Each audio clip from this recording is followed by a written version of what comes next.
Hello, and welcome to this week's very late edition of Friday Sews. I'm Claire, and this is my channel Clarobobbins. So what have I got for you today? I have my latest episode of the Fabric Wheel of Fate. This was my summer edition, and I'm going to do my final spin this afternoon. So I'll be showing you a little bit more about that when you come back in just a moment. See you shortly.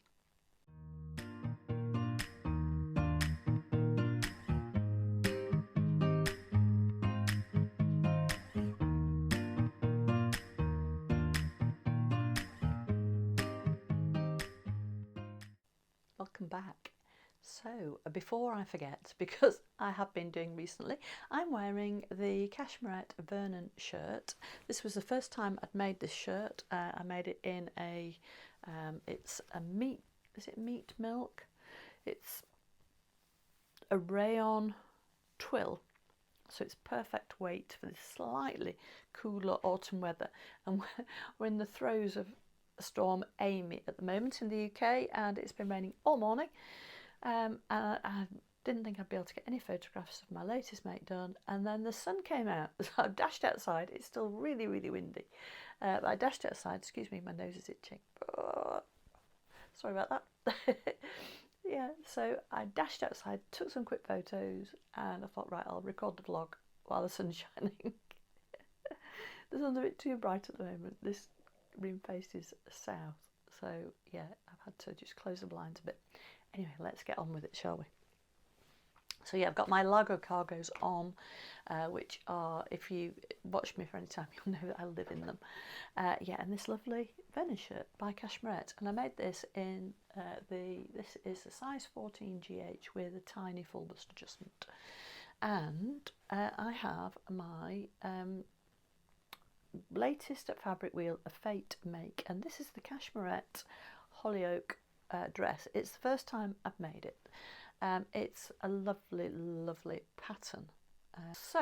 This is the Cashmerette Holyoke pattern. I did show it last time. It's a very inclusive pattern. It goes from sizes 0 to 32. This is the 0 to 16 version, because this was one of the first Cashmerette dresses I bought, and I wasn't very careful when I bought it, but because I'm within the overlap of the sizes, it's 0 to 16 or 12 to 32.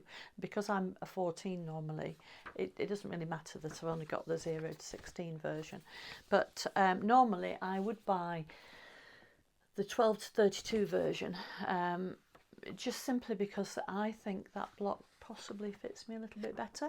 So I was a bit worried about this. It is a different block and the fit is slightly different, but it's been okay, and I'm quite happy with the fit. So very size inclusive. It has a faux button placket. It's sewn like a proper button placket, all interfaced, and you can use it. I don't know if you can see that. I'll just hold it up a bit higher. You can use it and make it as a full functioning button down placket, but because the back of the dress is elasticated, and I think you'll agree with me, that really looks quite neat, because the back is elasticated. I used non-roll waistband elastic for this. You can just pull it over your head, so you don't actually need a functioning button placket down the front.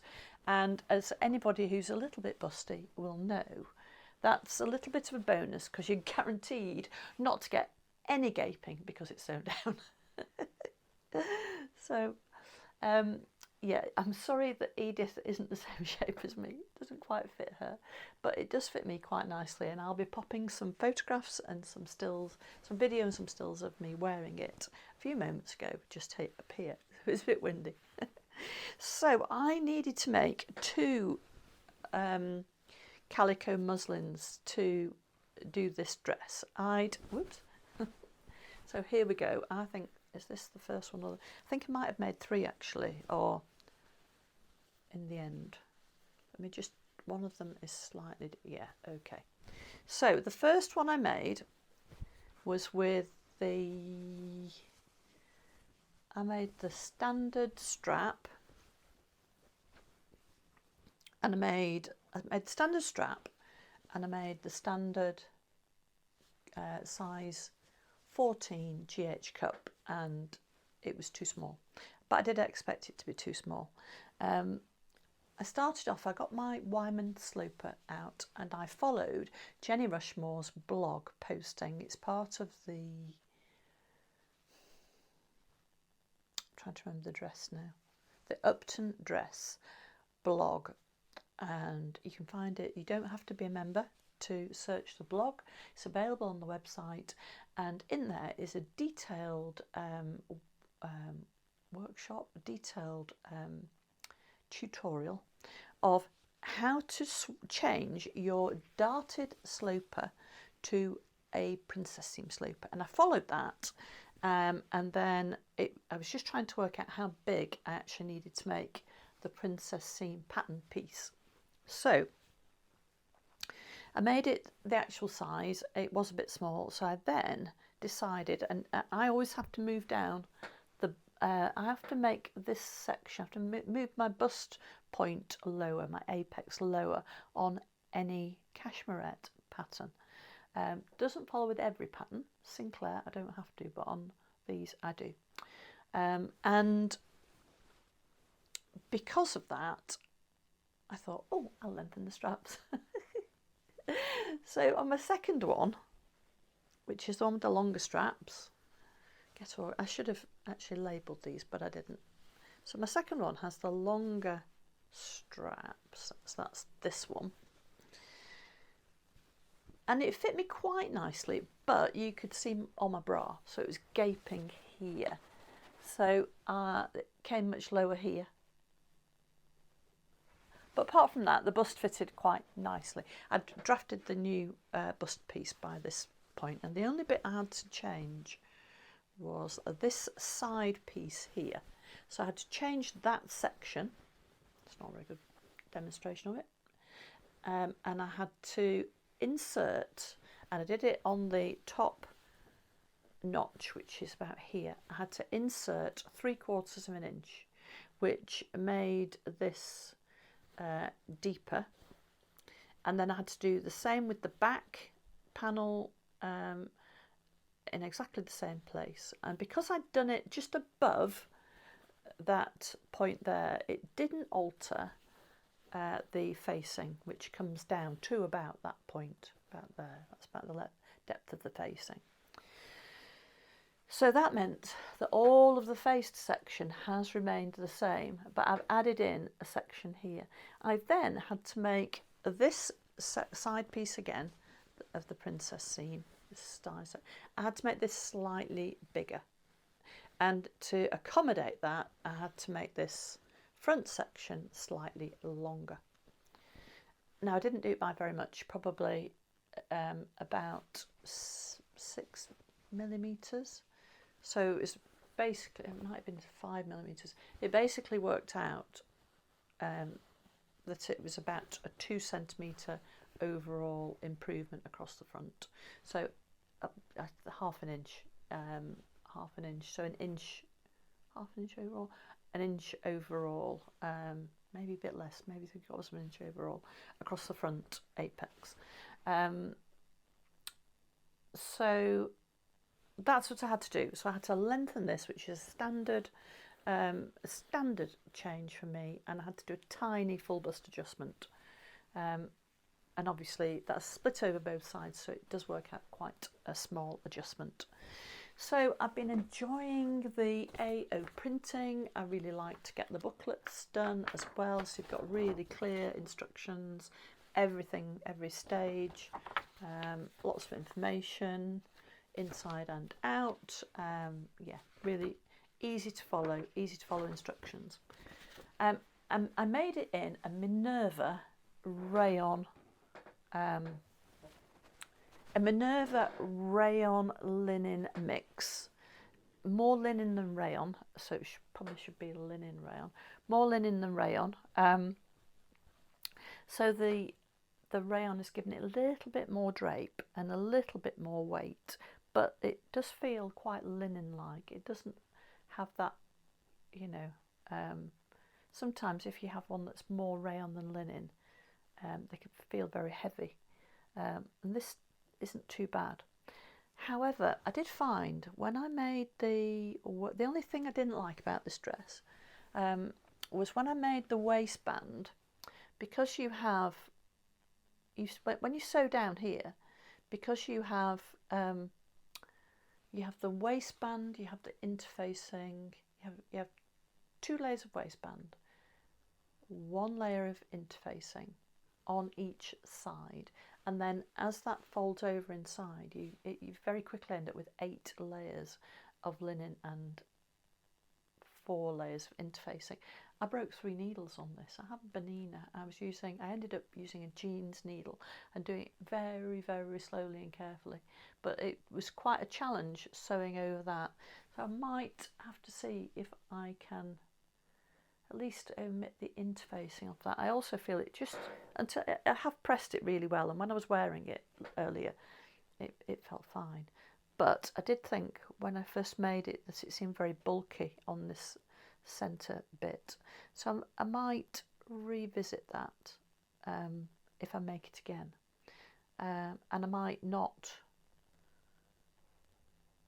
do the full button placket, but have a solid waistband at the front rather than the 2-piece. I don't know, I'm undecided, but certainly, you know, I felt that it was really, really difficult, and I haven't used a very heavy interfacing. But the rest of it went together like a dream. I also think I did stay stitch this line here. I'm hoping you can see that.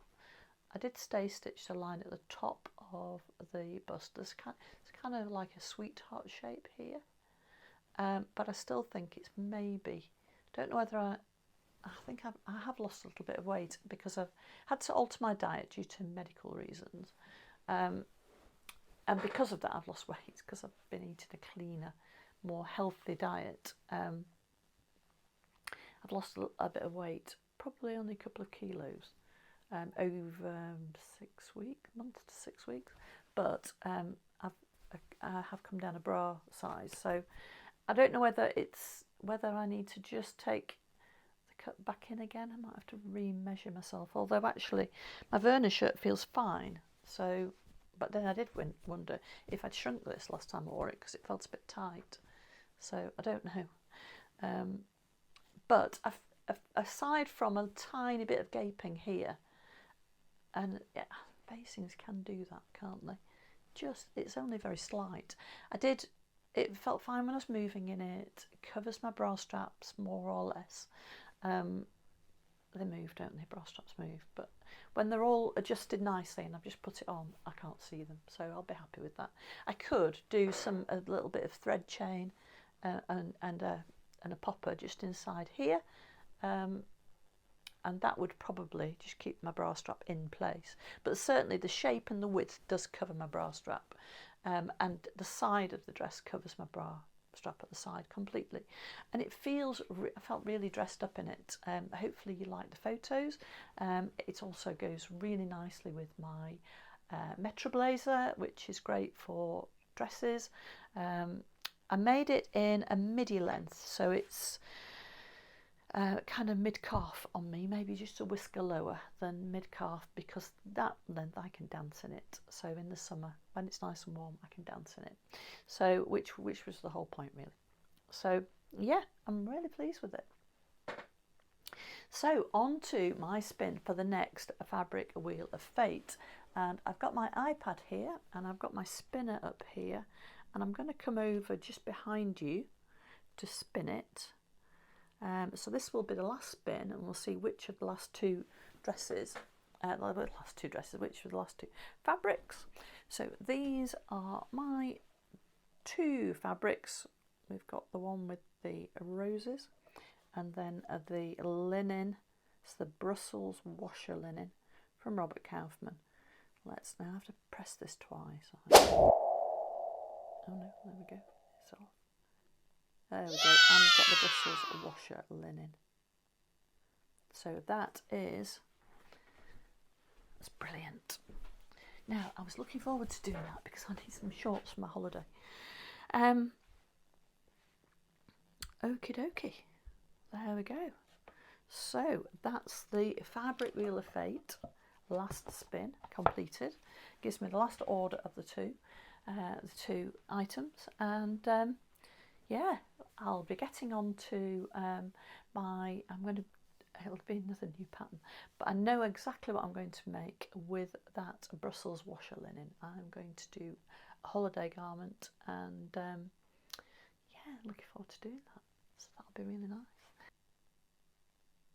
So it's been a busy week, life. I've cut the hedge at the back of the garden, and because my next door neighbour has been quite poorly, broke his back about 7 months ago, he's now just returned to work, I cut his hedge as well. So that took me a whole day, and I've been preparing for the local honey show, and that takes a lot of work as well. So yeah, busy and sewing. So that's I haven't taken any photographs. I haven't quite finished the hedge. I have a window in my hedge, and it got damaged by a commercial contract hedge cutter who thought he was doing our hedge as well as everybody else's, and he wasn't. And he cut half of it away about 3 years ago. So I've grown it all back, but I need to tighten at the top before I finally finish cutting just that section, and then it'll be done. So I'll have somewhere nice and tidy to take interesting photographs from at the bottom of the garden. So that's it, that's me. Have a great what's left of the weekend. Have a really good week. Happy sewing. Bye bye.